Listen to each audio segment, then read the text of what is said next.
pri ďalšom videu. Dnes sa pozrieme bližšie na náš Ford Ranger. Auto z našich videí už určite poznáte, máme ho od mája tohto roku.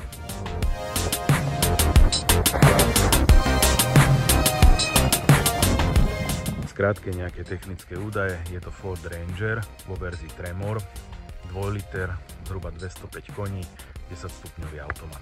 Nosnosť samotného auta je 1 tona.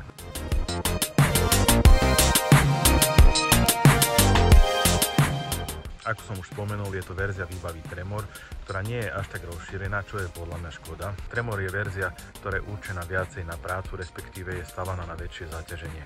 V praxi to znamená robustnejší podvozok, ten je rovnaký s podvozkom, ktorý má aj verzia Wildtrak X. Podvozok je zosilený, na zadnej náprave má o 2 listové pera naviac a používa tlmiče Bilstein. Okrem robustnejšieho podvozku sú rozdiely aj v interiéri, celý je potiahnutý vinilom, vrátane poťahov, je to z dôvodu vyššej odolnosti a jednoduchšej údržby. Takže toľko základné technické údaje, teraz pár postrehov z praxe. Auto máme od mája, najazdených cez 10 000 km, takže ideálny čas na prvé postrehy.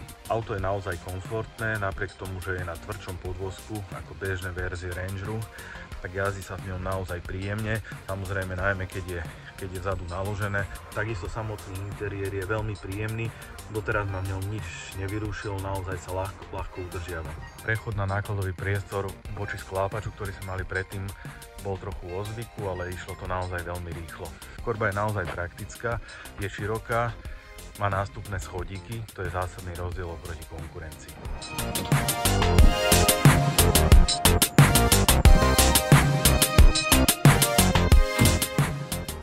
Pokiaľ vezieme takto drevo, nosíme ho na palete, ktorá má rozmer 1 na 1,40 m. Samotná korba má však šírku medzi blatníkami až 1,20 m, respektíve celková šírka je až okolo 1,5 m. Nosnosť zadného čela je 250 kg, takže pekná rezerva.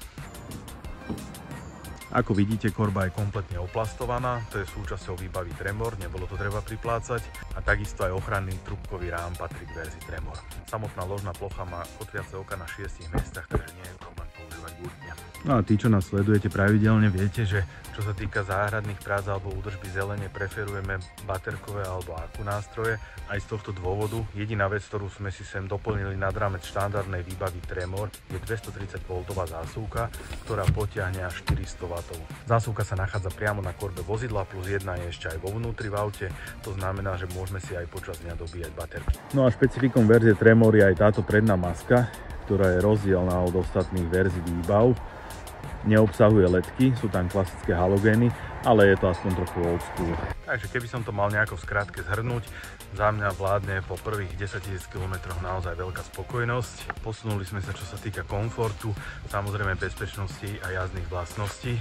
Zároveň je to tak, že to auto naozaj dobre vyzerá, takže robí nejaký dojem a na to, čo potrebujeme, je naozaj ideálne.